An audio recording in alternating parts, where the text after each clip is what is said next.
problème de l'ethnocentrisme, c'est-à-dire que dans le monde, il y a deux sortes de victimes. Il y a les Européens, les Blancs et les autres. Et ils n'ont pas la même valeur.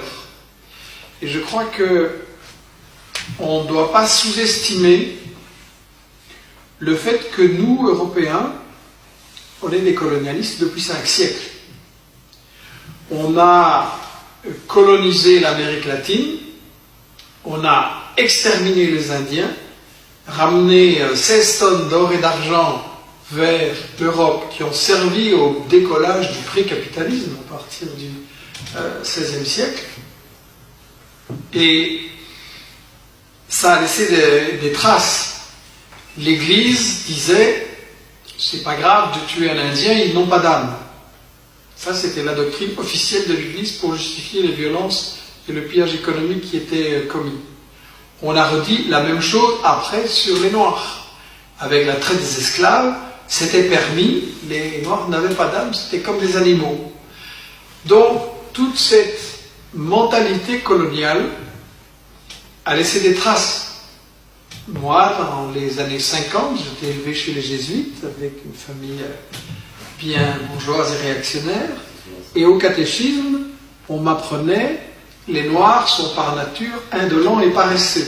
J'ai encore cette phrase qui me trotte dans la tête. Les Noirs sont par nature indolents et paresseux. Les Arabes étaient bien entendu fourbes, les Chinois aussi, et donc finalement il n'y avait que les Blancs qui étaient vraiment bien. Donc on a été élevés là-dedans. Maintenant les choses sont moins crues, plus hypocrites peut-être.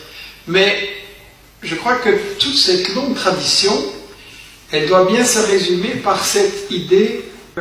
C'est Régis Debray qui a exprimé ça d'une très jolie façon. Il a dit à propos des intellectuels français et européens, ils ont enlevé leur casque colonial, mais en dessous la tête est restée coloniale.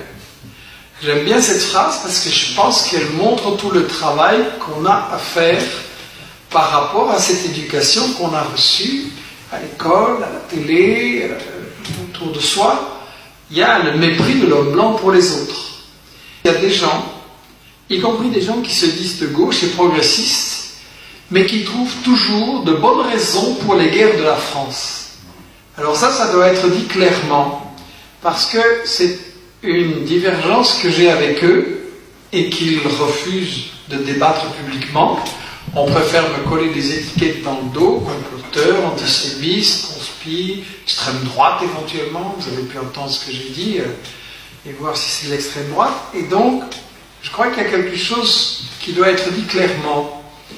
Des intellectuels français ou belges qui se disent de gauche et qui trouvent toujours de bonnes raisons pour les guerres de la France contre les peuples du Sud, quelque part, il reste un peu colonial. Et si on se réfugie dans l'attitude ni, en disant oui, j'aime pas Bush, mais Saddam Hussein quand même non plus, ou j'aime pas l'OTAN, mais enfin Kadhafi, il fallait s'en débarrasser, ben déjà vous voyez le résultat. Il fallait libérer la Libye et amener la démocratie. Vous voyez le résultat? Vous avez des esclavagistes, vous avez des milices, les femmes sont traitées comme des animaux, les Noirs sont attaqués en rue et tués à cause de la couleur de leur peau. Alors le fait qu'avec Sarkozy, il y avait BHL, mais il y avait aussi une série d'intellectuels de gauche, et parfois très réputés, qui ont dit que c'était une bonne guerre pour la démocratie, mais regardez les résultats.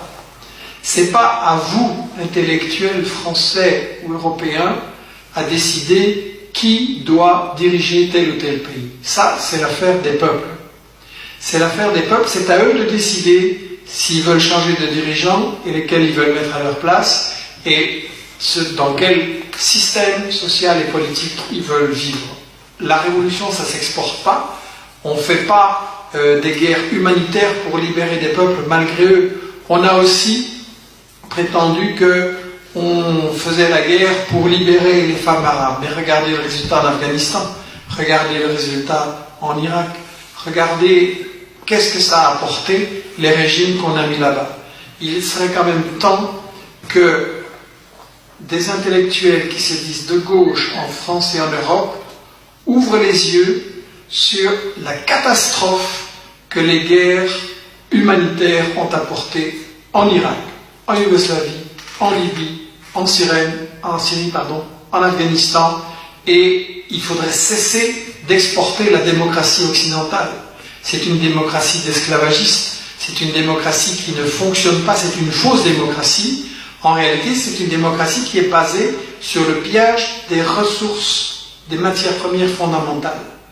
Et on nous dit, oui, mais il y a un dictateur, là, il faut le remplacer.